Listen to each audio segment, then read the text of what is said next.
नमस्कार दोस्तों, स्वागत है आपका अपने परिवार जीएमसी में।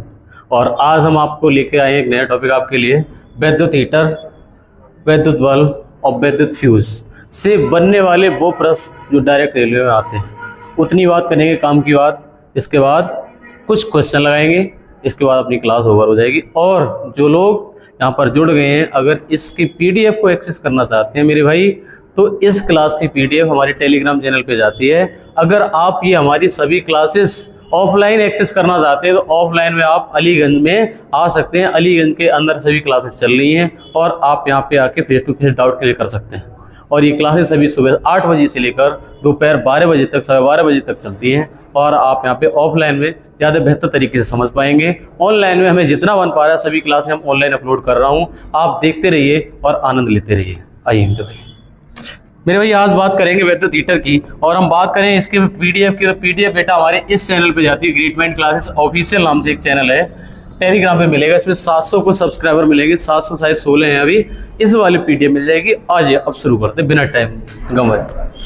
देखो, मैंने कल आपको पढ़ाया था heating effect of electric current, मतलब विद्युत धारा का ऊष्मीय प्रभाव। और उसमें बेटा मैंने एक फॉर्मूला लिखा होगा, H = I² RT।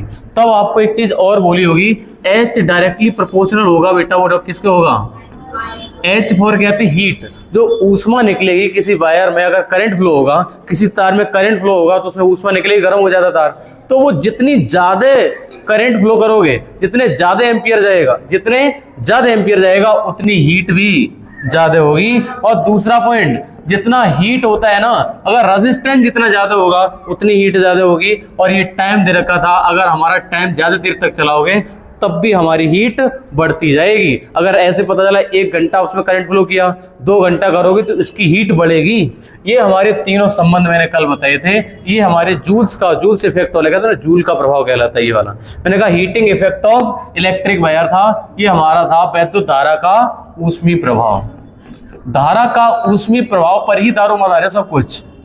यही सब कुछ कराएगा कि धारा के ऊष्मीय प्रभाव की बात करेंगे तो इसमें हम बात करेंगे कि हीट का क्या क्या रिलेशन होगा धारा से, रेजिस्टेंस से, प्रतिरोध से और टाइम से। और मैंने कल फॉर्मूले 2-3 बताए थे, उनको एक बार रिवाइज करें तो H बराबर बताया था I² RT। तो मैंने बेटा ये भी तो बोला था आपसे कि I² R हमारा किसके बराबर होता है? P के। तो H बराबर P × T। तो H बराबर P के बराबर होता है VI, तो आंसर हो जाएगा VIT। और H बराबर होता है I², तो हो गया V²। P बराबर V²/R और लगा हुआ T। ये 4-5 फॉर्मूले और याद करने को बताए थे, याद है? ये सब फॉर्मूलों का यूज होना है। ये सब प्रश्न वो हैं फॉर्मूले जो डायरेक्ट पेपर में आ भी जाते हैं कभी कभी। अब आ जाओ, बात करते हैं। हेडिंग लगाइए सभी लोग, हीटर वायर।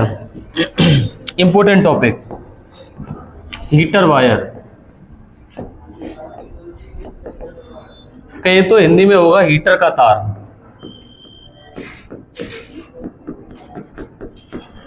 हीटर के तार की अगर हम बात करेंगे तो हैशटैग लगा दो इस पे। और हीटर के वायर की बात करेंगे, इसमें प्रतिरोध की और गलनांक की।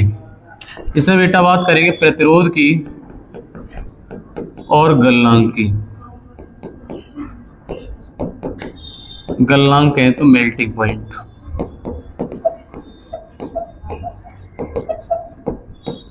ये हमारा रेजिस्टेंस है।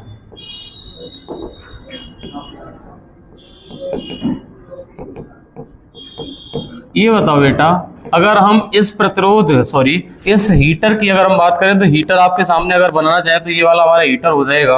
और हीटर में मेरी 3 छड़ें इस प्रकार से लगी होती है ताकि उसमें वायर एक दूसरे टच ना हो। देखा होगा आपने हीटर ऐसे करके। और इसमें जो हमारा जो तार होता है वो पतला पतला पतला पतला ऐसे ऐसे ऐसे ऐसे ऐसे ऐसे ऐसे ऐसे ऐसे करके,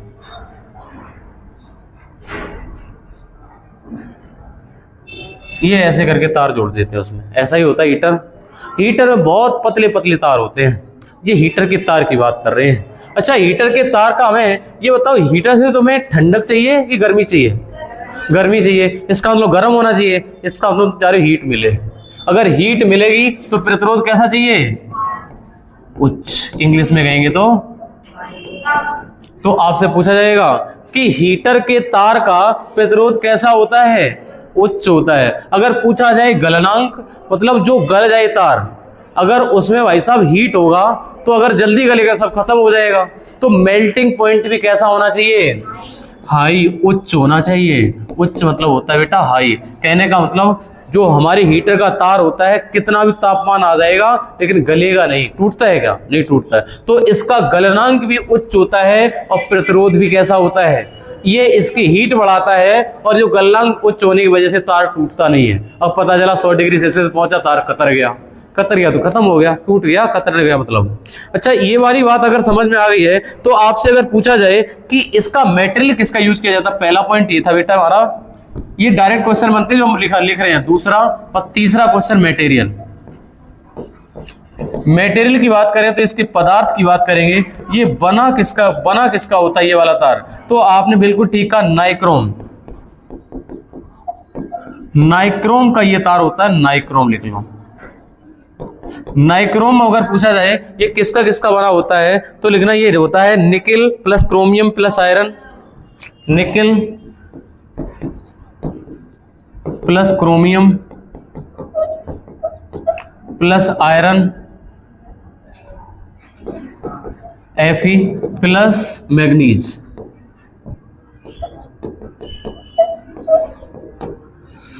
nickel plus chromium plus iron और प्लस मैग्नीज, Mn होता है ना। इन सब के मिश्रण से बनती है हमारी नाइक्रोम का तार, है ना।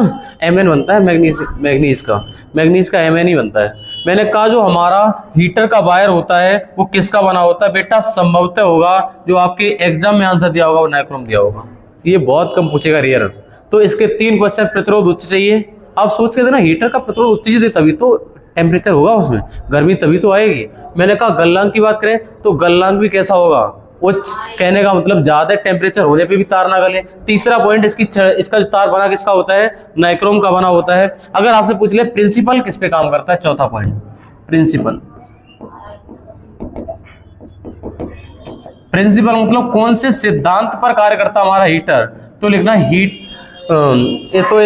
Heating effect of current, heating effect of current पे काम करता है।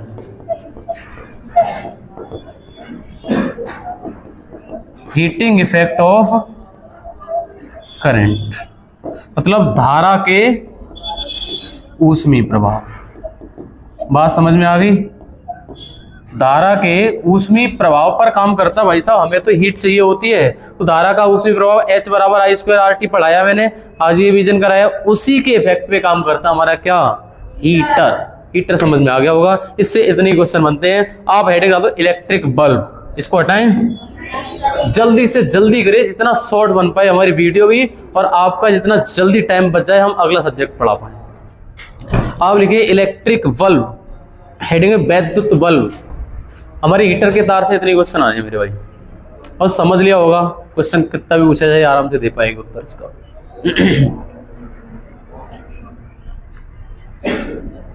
इलेक्ट्रिक बल्ब, वैद्युत बल्ब।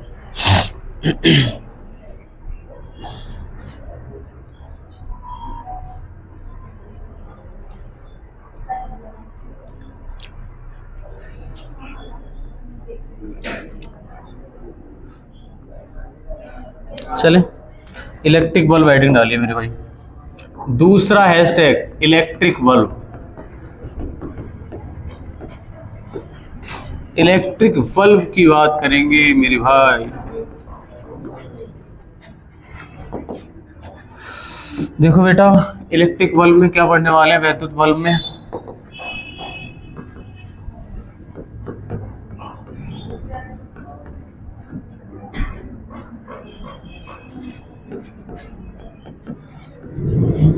वैद्युत बल्ब की अगर बात करोगे तो आपका ये रहा वैद्युत बल्ब, दिखाई दे रहा सभी लोगों को।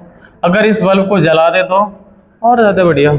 ये बल्ब जल रहा है, रोशनी तो मिल ही रही होगी आपको, मिल रही है कि नहीं। और इसमें ये वाला लगा होता है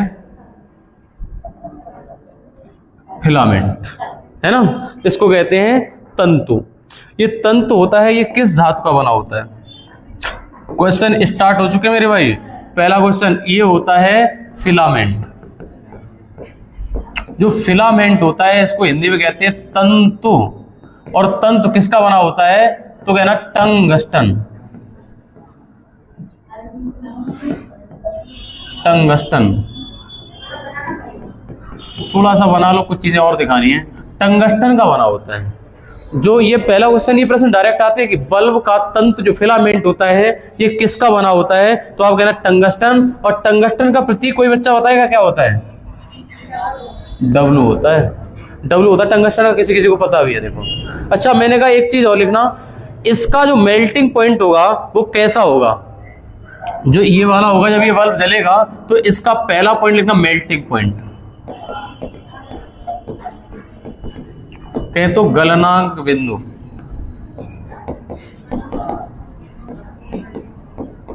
दूसरा पॉइंट लिखना प्रतिरोध, रेजिस्टेंस।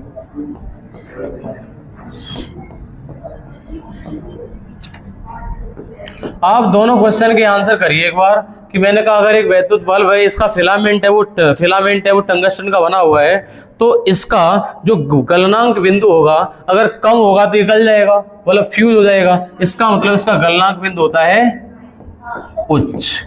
कितना होता है? हाई होता है। अगर हम बात करें कितनी वैल्यू में होता है, लगभग अप्रोक्सीमेट 3400 डिग्री सेल्सियस। कभी कभी 3425 लिखा मिलेगा, 3450 मिलेगा, कभी 3500 लिख देता, कभी 3400 अप्रोक्सीमेट लिख लो।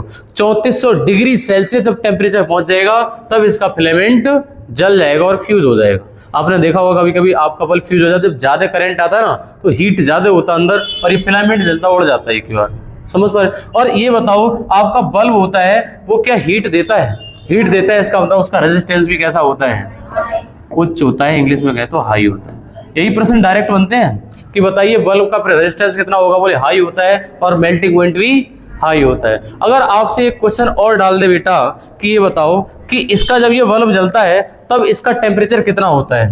तो इसका नॉर्मली टेम्परेचर की बात करें, इसका 2000 से लेकर 2500 डिग्री सेल्सियस, 2500 डिग्री सेल्सियस पर जलता है, बल्ब जलता है। अरे ये वाला बल्ब एलईडी वाले की बात नहीं कर रहे, लाल वाला बल्ब आता था वो, उसके अंदर की टेम्परेचर की बात कर रहा हूँ। हाँ, बल्ब के अंदर टेम्परेचर 2000 से 2500 डिग्री सेल्सियस होता है। यकीन करिए अगर आपका एक बल्ब 10 रुपये वाला जल रहा है, 100 वाट का आता था शायद पहले, और उसको 1 घंटा जलने के बाद हाथ से पकड़ना, बहुत ज्यादा गर्म लगेगा तुम्हें। उस वाले बल्ब की बात चल रही है। अच्छा, मैंने कहा इसका 2000 से 2500 डिग्री सेल्सियस पर जलता है। अगर आपसे पूछा जाए इसके अंदर गैस कौन सी भरी होती है, तो इसके अंदर अक्रिय गैस, नोबल गैस भरी जाती है, क्योंकि इसी से किसी से क्रिया ना करें, अक्रिय गैस भरी जाती है। इसमें अक्रिय गैस भरी जाती है, और वो अक्रिय गैस का नाम बेटा सभी को पता होगा, ये हमारी होती है नाइट्रोजन और आर्गन। नाइट्रोजन क्या? नाइट्रोजन और आर्गन गैस भरी होती है, इन्हीं दोनों को लिख लो आप, यही होता है। ये प्रश्न आया हुआ है, नाइट्रोजन और आर्गन गैस, अक्रिय गैस भरी जाती है। और एक बार सर्च कर लो, कोई एक बार चेक करिए कि जो हमारा वैद्युत बल्ब होता है इसमें कौन सी गैस भरी होती है। अच्छा, इतनी बात अगर तुमने लिख ली है तो आपसे पूछा जाए कि इसमें उत्सर्जन होगा रेडिएशन का, तो इसमें उत्सर्जन किसका ज्यादा होता है जब हमारा बल्ब जलता है?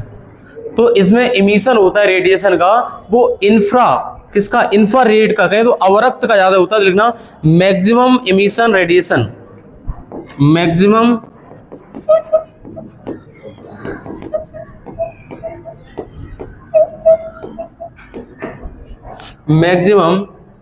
Emitted radiation. एक बार किसी ने चेक करा, बताओ क्या आया आंसर?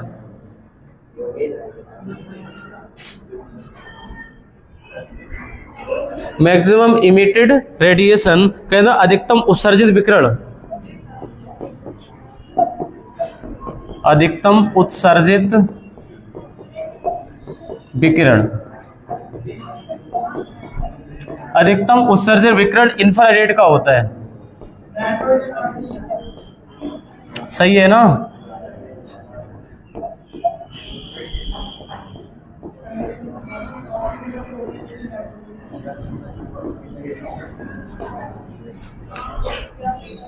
अवरक्त तरंगों का रेडिएशन होता है, जो हमारा बल्ब जलता है। अगर पूछा जाए इसमें रेडिएशन किसका ज्यादा होता है, जो उत्सर्जन होता है, तो कह देना इंफ्रारेड का सबसे ज्यादा होता है। किसका? इंफ्रारेड का। और हैशटैग लगा रहे हैं खाली क्वेश्चन में। एक क्वेश्चन और लिख लो, जो हमारा बल्ब होता है ये किस प्रिंसिपल पर बेस्ड होता है?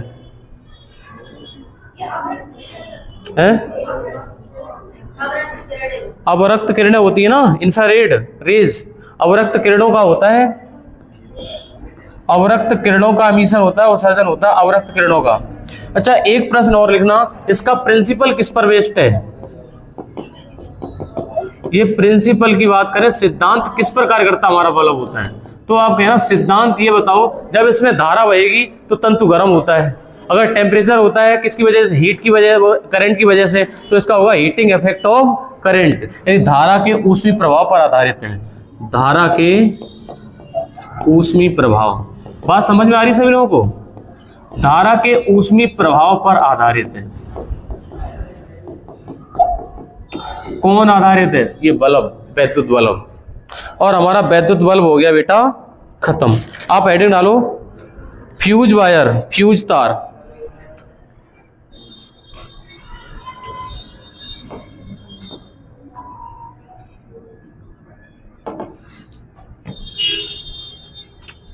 फ्यूज तार की बात करेंगे बेटा।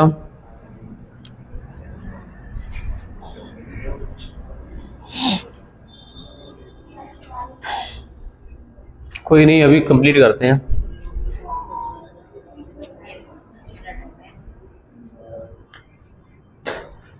चलो चलें आगे, जल्दी जल्दी नोट करिए थोड़ा, कुछ लोगों ने नहीं कर पाया है।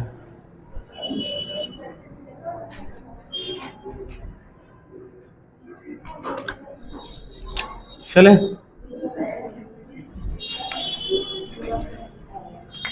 हेडिंग डालो फ्यूज वायर।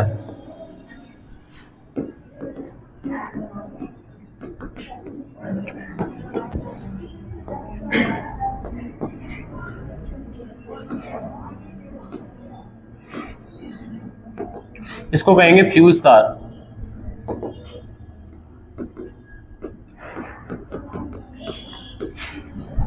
अगर फ्यूज तार की बात करें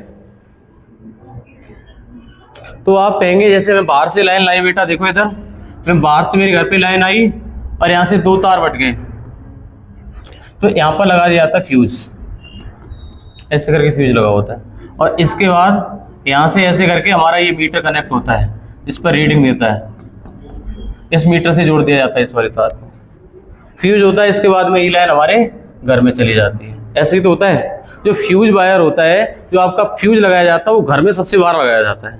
ये फ्यूज वायर क्यों लगाया जाता है? तो आप कहेंगे सर जी इसमें दो वायर आते हैं, एक तो होता हमारा लाइव वायर, लाइव वायर, या फिर इसको कहते थे हॉट वायर।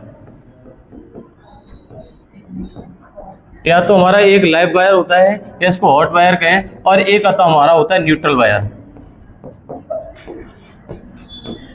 ऐसा ही होता है, दो तार आते हैं आपके घर पे, एक होता है हॉट वायर और एक होता है न्यूट्रल वायर। इसका वोल्टेज होता है 0 वोल्ट और इसका होता है मेरे भाई 220 वोल्ट। एक तार और आता है, वो कहते हैं अर्थिंग वाला, किसी किसी घर में लगा होता है, समझ पा रहे हैं? वो वाला सभी के यहाँ नहीं होता है। जैसे नॉर्मली बात करें तो ये लाइव वायर और न्यूट्रल वायर है, ये वाले तो दो तो सभी के होते हैं। कोई कोई लगवाता है, जो बड़ी बड़ी कोई कॉलोनी बनती है तो उसमें एक अर्थिंग वायर और आता है जो धरती से निकल के आता है, धरती में लगवाते हैं कि अगर बाई चांस कोई शॉर्ट सर्किट हो जाए तो सभी अर्थ हमारी जो करंट है वो हमारी पृथ्वी में समा जाए, ऐसे करके।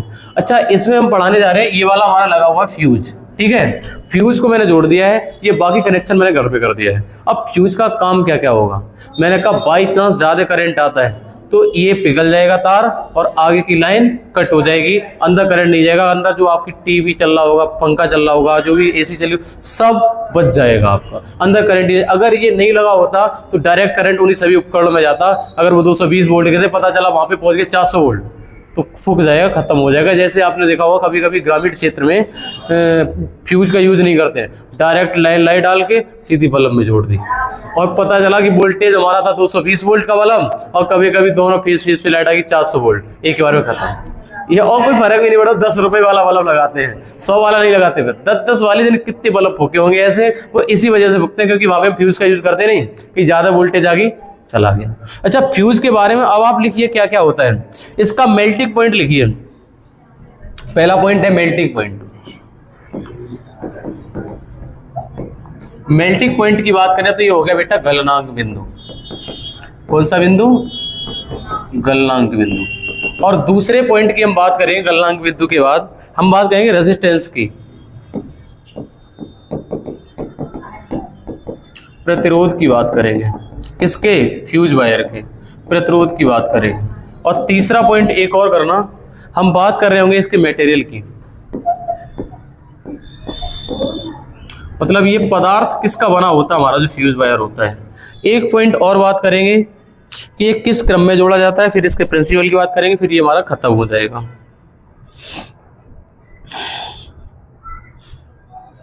ये बताओ, हमारे घर में अगर लाइट ज्यादा आती है, अगर लाइट ज्यादा होती है तो जो हमारा मेल्टिंग पॉइंट गलनांक बिंदु है ये अगर ज्यादा होगा तो ज्यादा जाती रहेगी, ये मतलब फ्यूज उड़ेगा ही नहीं। तो ये वाला फ्यूज उड़ जाए ज्यादा वोल्टेज आने पर तो इसका मेल्टिंग पॉइंट होता है लो।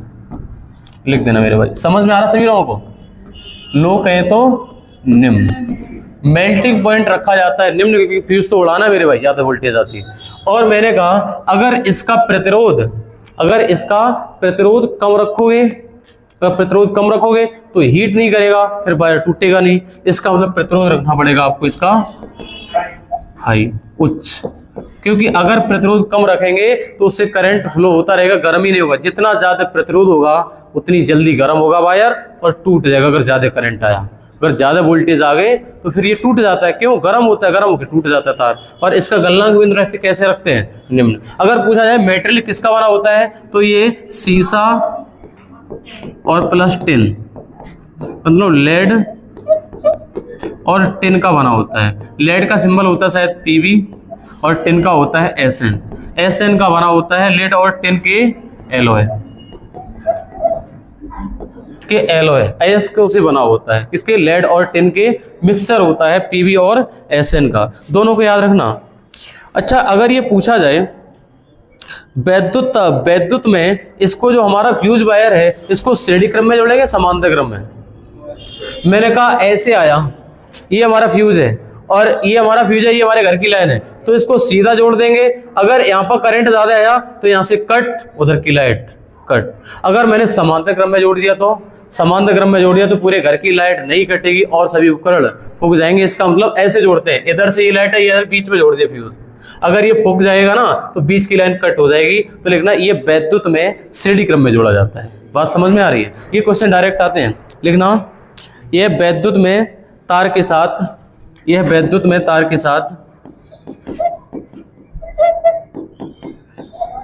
यह वैद्युत में तार के साथ श्रेणी क्रम में जोड़ा जाता है।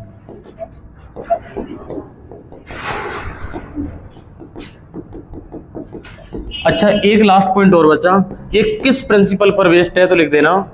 ये बताओ, जब ये प्रिंसिपल की बात करोगे तो ये जो हमारा फ्यूज वायर होता है ये गर्म होके या टूटता है? हाँ, ये गर्म हो जाता है। जब ज्यादा करंट आता है गर्म होके पिघल जाता है, मेल्टिंग पॉइंट कम होता है। तो इसका मतलब ये हीटिंग इफेक्ट ऑफ करंट पर आधारित है। तो इसका प्रिंसिपल लिख देना मेरे भाई, लास्ट लाइन प्रिंसिपल। इसका प्रिंसिपल कहें तो सिद्धांत कौन सा होता है, तो सिद्धांत मेरे भाई डाल देना heating effect of wire, heating effect of current, Hindi लिख लेना, मतलब धारा के ऊष्मीय प्रभाव पर आधारित है। बात समझ में आ गई है? अगर इतना समझ में आ गया है तो आपके सामने एक दो क्वेश्चन ला रहे हैं, आप देखें कर पाएंगे इनको।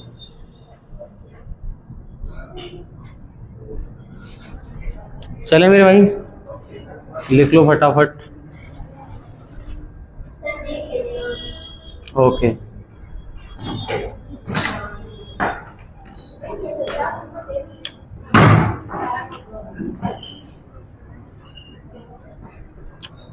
लिख लिया सभी लोगों ने? लिख लिया तो आ जाओ, सीधे दो चार क्वेश्चन प्रैक्टिस मारते हैं, इसके बाद आगे बढ़ते हैं हम लोग।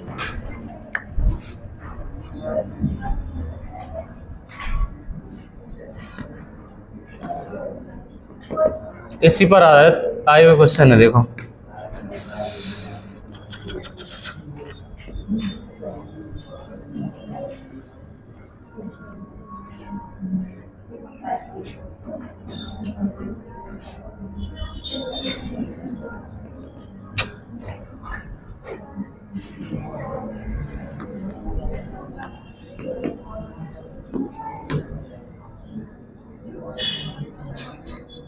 चलो मेरे भाई करिए। अगला क्वेश्चन जो आपको दिखाई दे रहा है, इस प्रश्न को करने का प्रयास करेंगे सभी बच्चे प्लीज।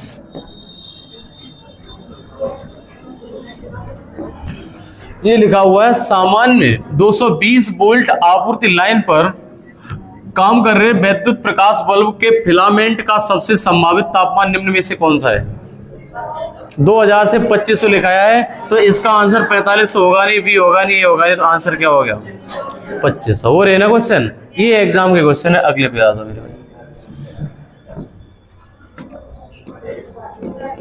अगला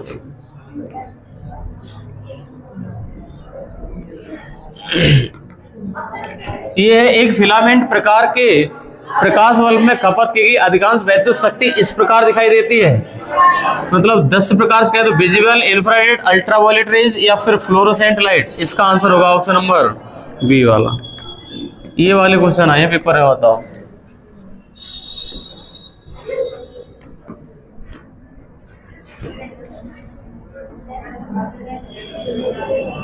बताओ क्या लिखा हुआ है?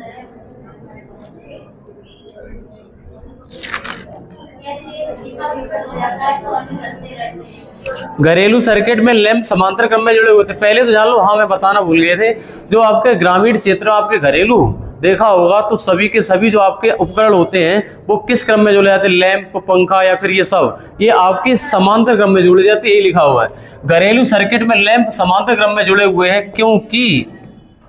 क्योंकि आप ये कहेंगे जैसे समांतर क्रम में जोड़ा, मैंने कहा एक उपकरण ये लगा हुआ है, एक उपकरण ये लगा हुआ है, एक उपकरण ये वाला लगा हुआ है।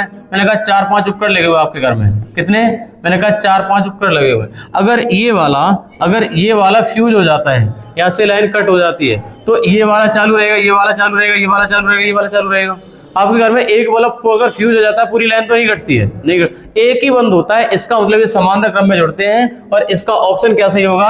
यदि एक दीपक विफल हो जाता है तो अन्य दीपक जलते रहते हैं, इसलिए इसको समांतर क्रम में जोड़ा जाता है। जो हमारे घरेलू उपकरण होते हैं गांव में, ये सब हमारे किस क्रम में होते हैं? समांतर क्रम में होते हैं। और समांतर क्रम में क्या वोल्टेज समान होता है। अगर 220 वोल्ट आई तो सभी उपकरणों में कितनी जाएगी? 220 जाएगी। अच्छा अगले पे आ जाओ।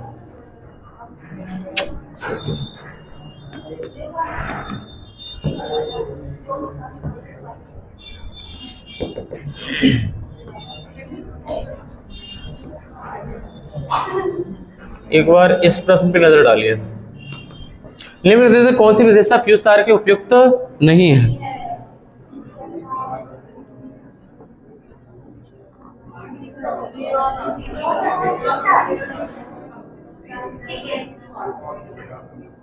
गलत, सही, सही गलत में से कुछ भी हो सकता है। मैंने ये बोला कि कौन सी विशेषता फ्यूज तार के बारे में सही नहीं है। हमने कहा फ्यूज तार में ये बताओ मेल्टिंग पॉइंट कितना चाहिए होता है? मेल्टिंग पॉइंट होता है इसका लो, और रेजिस्टेंस कैसा होता है? इसका आर होता है हाई। रेजिस्टेंस हाई चाहिए होता है। ये बताओ पतला तार का रेजिस्टेंस कैसा होता है? हाई होता है, सही है। और छोटा होता है, सही है। छोटे तार का भी रेजिस्टेंस। अच्छा आप कहेंगे जितना मोटा होगा, अगर तार जितना मोटा होगा उसका क्रॉस सेक्शनल एरिया उतना ही ज्यादा होता है, और R बराबर होता है रो L अपॉन A। ये ज्यादा होगा तो प्रतिरोध हो जाएगा कम, जबकि हमारा फ्यूज वायर ये कहता है इसका रेजिस्टेंस होना चाहिए हाई होना चाहिए, ताकि मेल्ट हो जाए, पिघल जाए फ्यूज तार। अगर ज्यादा करंट आए तो इसका आंसर हो जाएगा ऑप्शन नंबर बी, मोटा नहीं होना चाहिए भाई साहब, है ना, छोटा होना चाहिए। छोटा होगा, मैंने कहा लंबाई जितनी कम होगी उतना ही रेजिस्टेंस, जितनी लंबाई कम होगी उतना ही रेजिस्टेंस कम होगा, ये तो सही है ना, आ गया था। अच्छा, कम नहीं ज्यादा चाहिए होता है, हालांकि इसकी बात करिए मोटा नहीं हो सकता है। अच्छा इधर देखो, कम पिघलने वाला भी तो नहीं, हाई मेल्टिंग पॉइंट होता है। अच्छा, बाकी तारों की तुलना में उच्च प्रतिरोध गलत है, आ गया। अगला क्वेश्चन,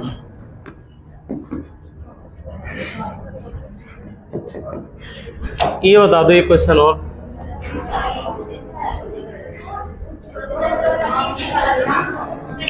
क्या होगा, एक फ्यूज के बारे में पूछ रहा है। एक फ्यूज तार की विशेषता है उच्च प्रतिरोध, हाई रेजिस्टेंस और लो मेल्टिंग पॉइंट। सभी को आसान है, लिखा है अभी थोड़ी देर पहले, यही सब है। अच्छा, और आगे देखो,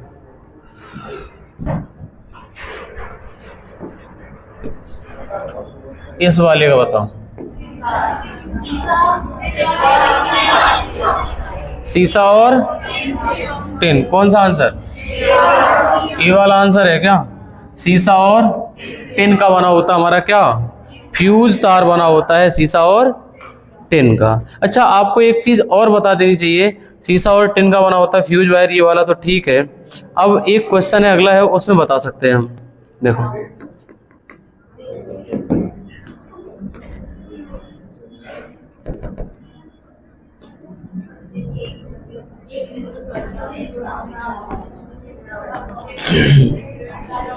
उदासीन, एक वैद्युत बल्ब फ्यूज तार जुड़ा होता है श्रेणी क्रम में।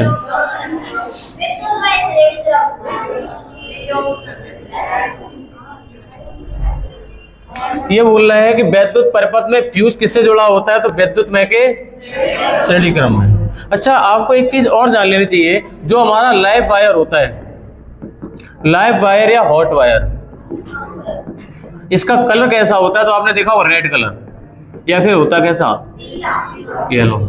जो उसमें करंट आती है, हमारे वोल्टेज आता है, न्यूट्रल नहीं होता है, उसका होता है या तो रेड कलर होता है या फिर होता है येलो। और जो हमारा न्यूट्रल वायर होता है, न्यूट्रल वायर होता है, न्यूट्रल वायर का कलर कैसा होता है, या तो ब्लैक होगा, अरे तार देखोगे एक काला होता है, एक लाल होता है, या ब्लैक या फिर ब्लू दिया होगा, नीला होता है या काला होता है। और एक होता हमारा अर्थिंग वायर, ये अर्थिंग वायर का कलर होता है ना, इस अर्थिंग वायर का कलर होता है ग्रीन। जिसके घरों में होगा अर्थिंग वायर वो ग्रीन कलर का दिखाई देगा, हालांकि अपने यहाँ नहीं है ना, हरा होता है। अच्छा, अगले भी आ जाओ।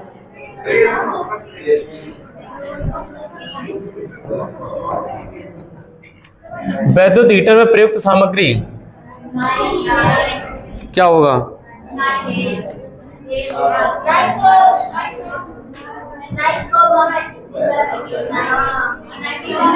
इंग्लिश में सही है। SN सिंबल किसका होता है, SN टिन का, टिन का होता है SN।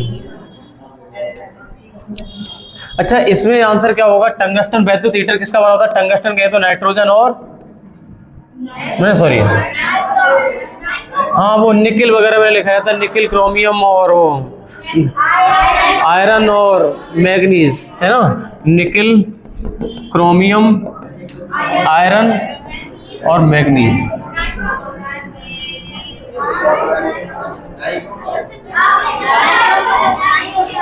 ये इसका है, सॉरी। और टंगस्टन किसका बना होता है, टंगस्टन बल्ब का होता है, नाइट्रोजन और आर्गन का होता है। अब सही है ना। अच्छा, एक चीज और, ये वाला ये है और ये वाला ये है। एक चीज और बताओ, जो हमारा पीतल होता है ये किसका बना होता है, कॉपर और जस्ता का। Zn जस्ता ही तो होता है, Zn जस्ता ही होता है। अच्छा, ब्रॉन्ज किसका बना होता है, ब्रॉन्ज मीन्स कांसा, कांसा होता है copper plus Sn, copper plus tin, copper tin का बना होता है हमारा कांसा धातु। ये वाले क्वेश्चन डायरेक्ट आते हैं, कभी कभी कई परीक्षा में पूछे जा सकते हैं ये वाले क्वेश्चन, है ना। एक कांसा वाला, एक पीतल वाला और एक टंगस्टन वाला वो रहा और नाइक्रोम वाला वो रहा। इसको नीचे लिख दें क्या, समझ में तो आ ही रहा होगा। अगले क्वेश्चन पे आ जाओ।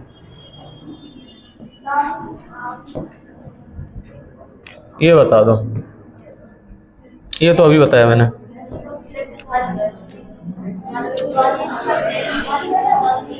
इलेक्ट्रिक बल्ब है यहाँ पे, वो इंग्लिश में बल्ब लिखा हुआ, बल्ब।